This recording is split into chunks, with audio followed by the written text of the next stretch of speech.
Johansson Sporting Goods is locally owned, family operated, and has been Augusta's first choice for athletic equipment, apparel, and footwear for over 50 years. Specializing in team sales, we carry trophies, offer in-house engraving, and specialize in screen printing and embroidery. Whenever I felt I had a question, they were always injury lawyers was the correct call for me.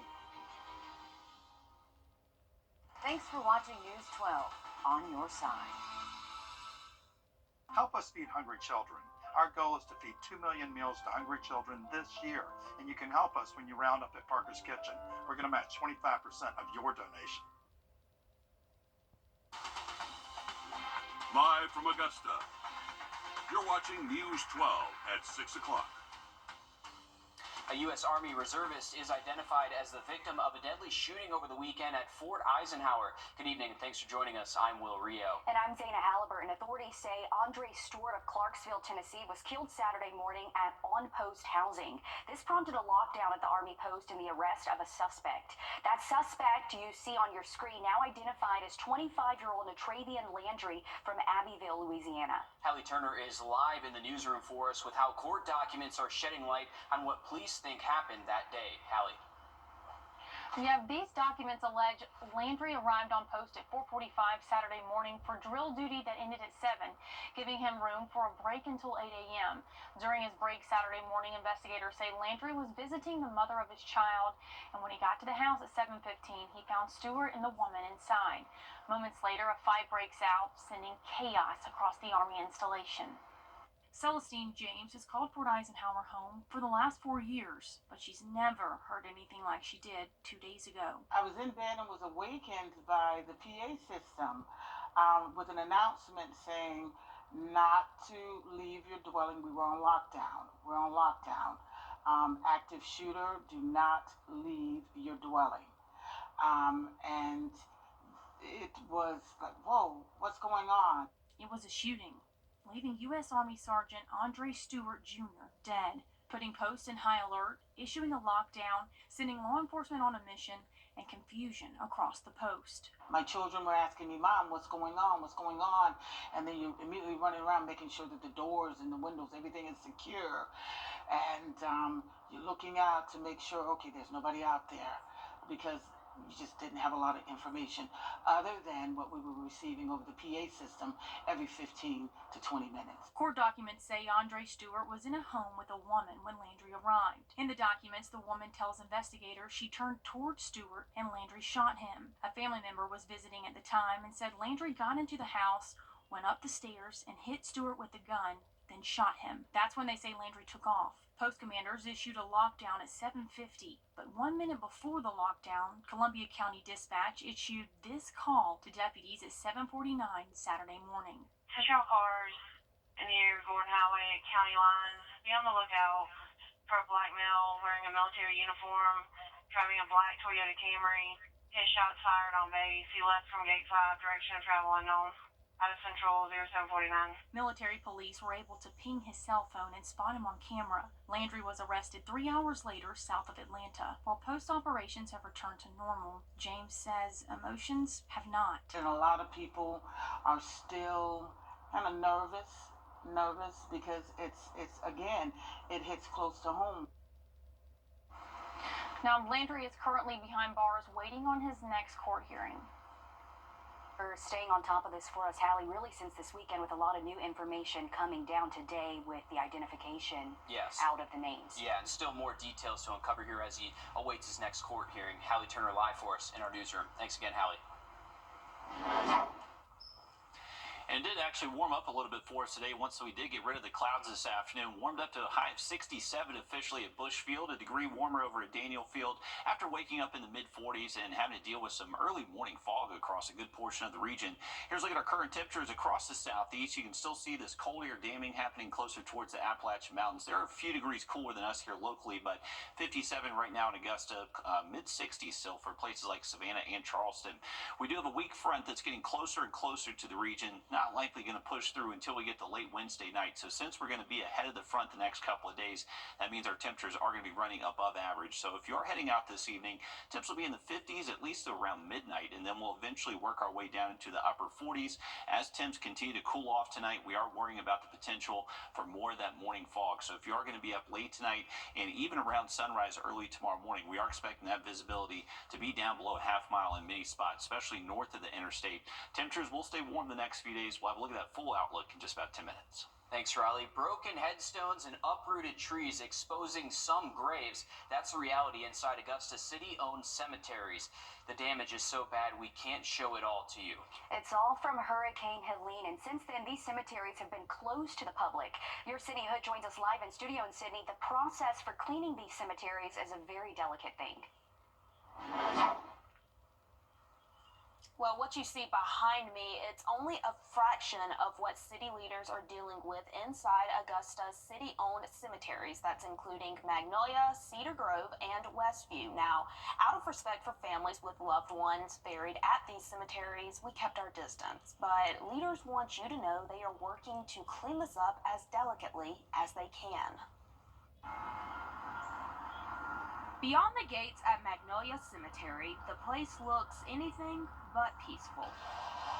Cemeteries and historic properties have a different process. They have to go through a review first. Which comes from FEMA and the State Historic Preservation Office. And so what we've gotten approval to do right now is just remove the debris off of the graves without disturbing the root balls. The next step is where things can get a little tricky. We have to then come in with an archaeologist to come in and sift through that stuff and figure out what's been there and how to rebury it. A delicate process for all involved. We don't want to accidentally pull up any remains or anything else that could be under there. But so far it looks like there's some underground bricks and stuff like that, but we haven't discovered anything yet. Because the last thing workers want is to disrupt these final resting spots even more. I mean, the last thing we want to do is do more damage than's already been done. This is, the cemetery is over 200 years old, and we want to at least get it back to as close to normal as it was. And as far as costs go, so all this is reimbursable, from my understanding. But to be reimbursable, you have to follow a process to make sure that you do everything within the guidelines. Doing so with the goal of preserving and protecting. Because they had to do the evaluation before we could even come in here. So letting the general public in here before the officials had come in here and seen it would have been not proper. Now, something else about the cleanup, they cannot use regular equipment because some of it is just too big for the space and how delicate the situation is. Castle says they don't have a date right now on when the cemeteries will open, but they are working with FEMA. All right, thanks, Sydney. A lot of work there left to do, but we appreciate the update there.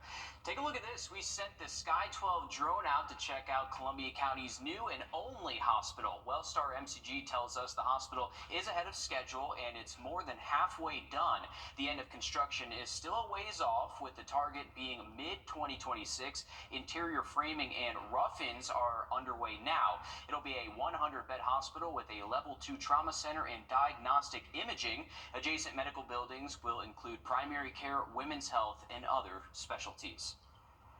And in North Augusta, the new public safety headquarters is nearing completion. Right now, the Criminal Investigations Division is operating out of the new location on East Buena Vista Avenue. Court and record staff are set to move in between now and the start of the new year, with the goal of having municipal court operating out of there by the first week of January. Dispatch, patrol, and administration will move in once the 911 system is installed. Christmas is just 9 days away. Can you believe that? It's hard to believe. Many of us are getting ready to wrap our gifts to put under the tree. Here, Audrey Dickerber shows us how local organizations are making the final push for donations to help kids in need. Each box is for a family and filled with gifts ranging from clothes to laptops. But even though Christmas is next week, they say there's still time to help. Thousands of toys, filling boxes, and even filling rooms. It just amazes me that this year it seems so much better. A lot of kids are getting so much more stuff. And I think that is very good that the community has went above whatever difficulties they're going through to make another child happy. An increase in need and help. More people jumped in. I mean, we have 1,300 children. Last year was 900. So we saw an increase of 400, right? I think that's like 30% increase over Last year, despite what they might be going through at home. you drive through, you still see so many houses that are still in disrepair and trying to get that, and still the hope that we all get to share, especially this Christmas season. Helping make sure around 500 families and more than 1,300 children have gifts under the tree this year. Generosity is astounding, and it moves you when you see these things come in. Giving everyone the chance to celebrate the holidays. Our community, no matter what we go through, we all band together, because if you see a child that needs something, maybe a bike, a toy, a bed, whatever it may be, you put whatever selfish things that you have going on in your life and you try to make it for that child. You try to make do for what that child needs. If you would still like to donate toys, tomorrow is the last day you can bring them to the Croc Center before distribution on Thursday. In Augusta, Wrdw on your side. And again, you can no longer adopt an angel, but you can bring any toys or clothes tomorrow to the Croc Center to help out or donate to their Red Kettle until Christmas Eve. Well, happening now over in Aiken, you're taking a live look where a benefit concert for Hurricane Helene relief is now underway. It's called the Rock for a Cause, with a lineup of Nashville songwriters, including Cody Webb, Rhett Walker, and much more. A great turnout there. It's not bad. We have great weather tonight. It's not too cold out there, so a great night to hop out there with the family, bring the kids out there, and enjoy a good concert. You can see we have some good songwriters out there tonight. Oh, definitely. A lot of local people, too. It's always nice to see, but great to see a big turnout like this. I mean, so many things happening in our area. You have to take part in it for sure. And back to Christmas, just around the corner, the Tri-Development Center of Aiken County is wrapping your gifts for you. All it takes is a donation, and that work is taken off your hands. In exchange, your donation goes towards bringing Christmas joy to adults with disabilities. This program is happening at 251 Lawrence Street in Aiken and runs until 4 p.m. on Christmas Eve. So they're going to be hard at work all the way up until the day before Christmas. All those people that waited until they got their Christmas gifts at the last second to get them wrapped there. I'm included. Well, tonight in sports, we go to the Benz in Atlanta, where the Greenbrier Wolfpack are soaking in their second consecutive state championship. Riley? And the thermometer is not going to match the time of year the next couple of days. We got high temps in the 70s through Wednesday before a big chill heads our way this weekend. Have a full look at the forecast just after break. Time and temp, brought to you by your First Alert weather team.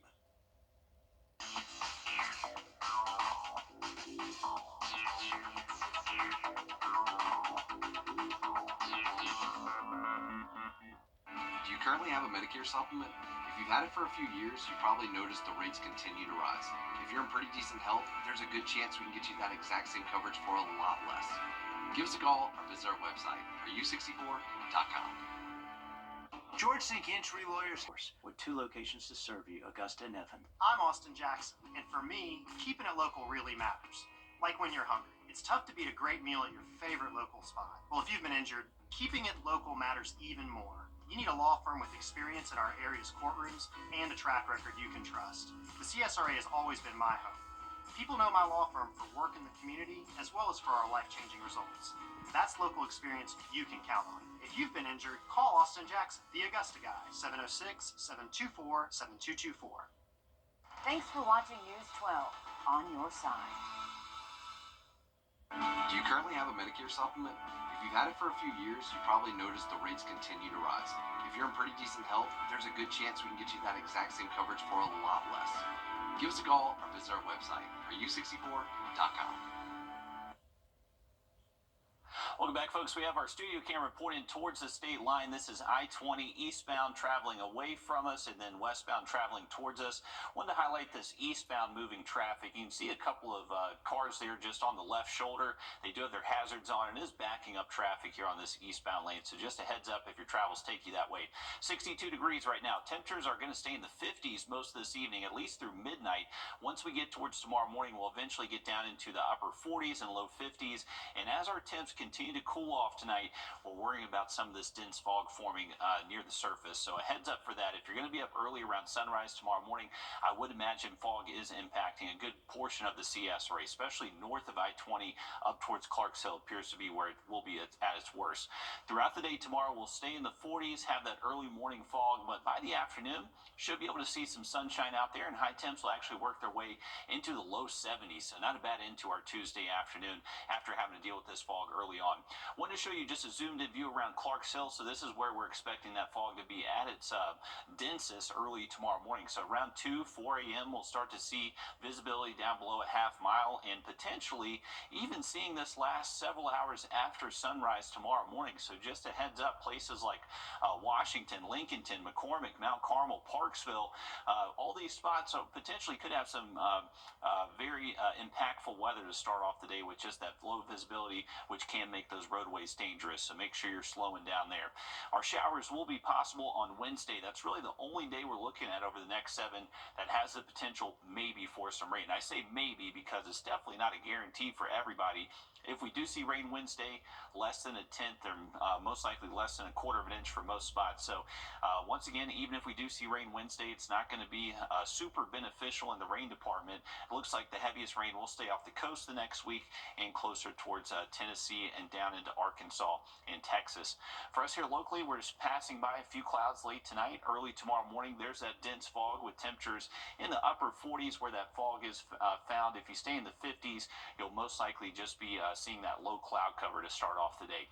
Once we warm up into the afternoon, seeing 70s for us here in Augusta, mid-70s further south, but those areas that see that fog last a good portion of the day could actually see their high temps stay in the 60s, so places up towards the lake.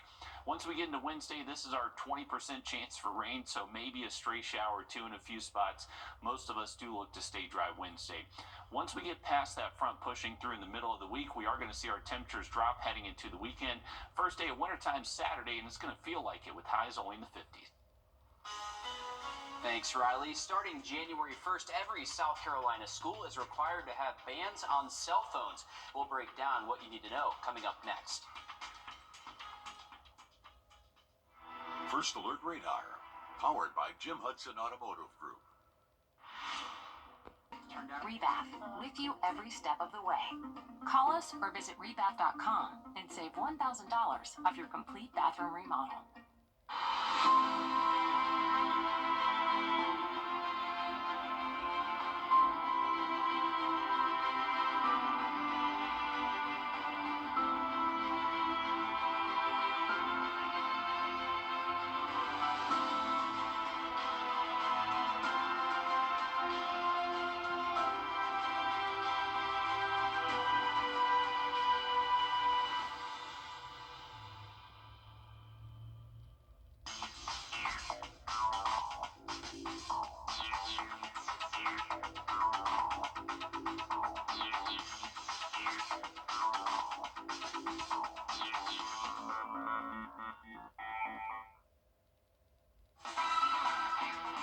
On your sideline.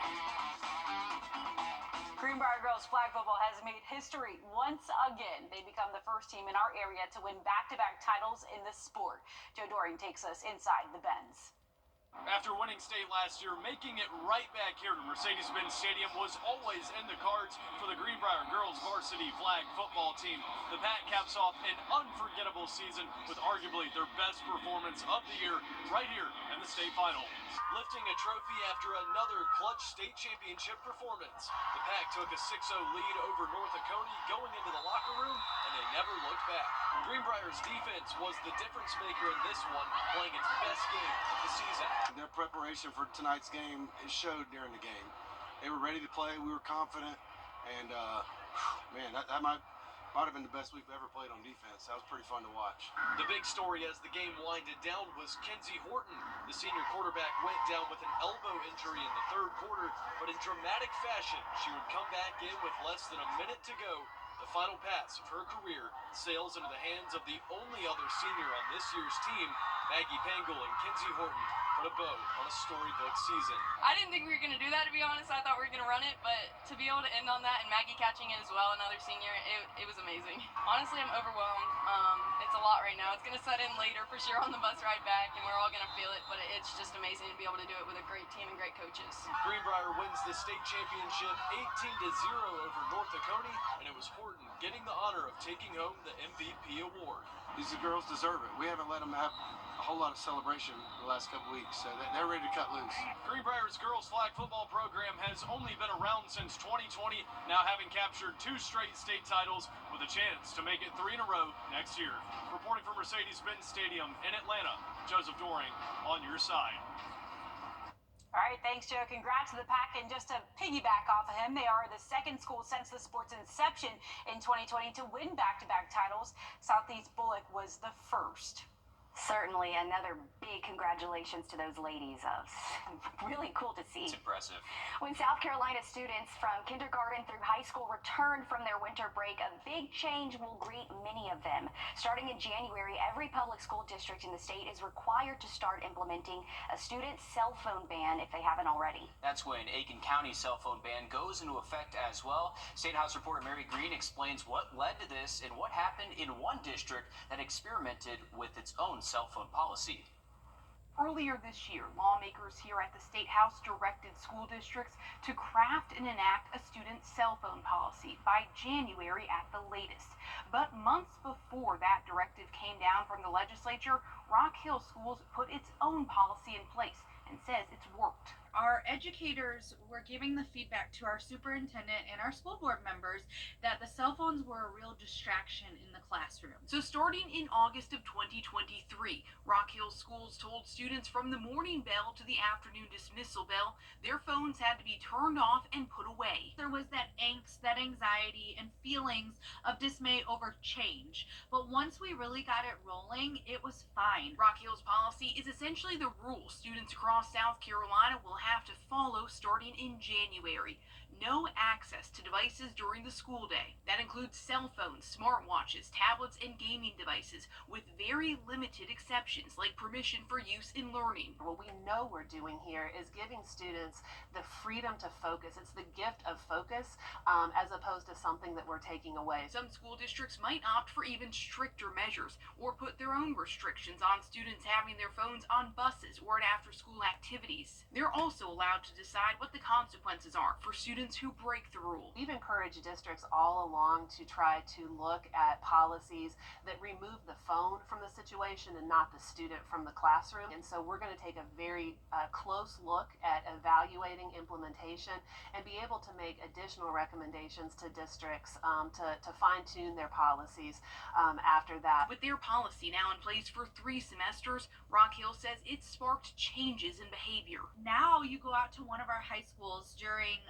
class exchange or during lunch periods, and you see kids reconnecting over books, reading books, and having conversations. And districts that don't adopt a cell phone policy could put their state funding at risk.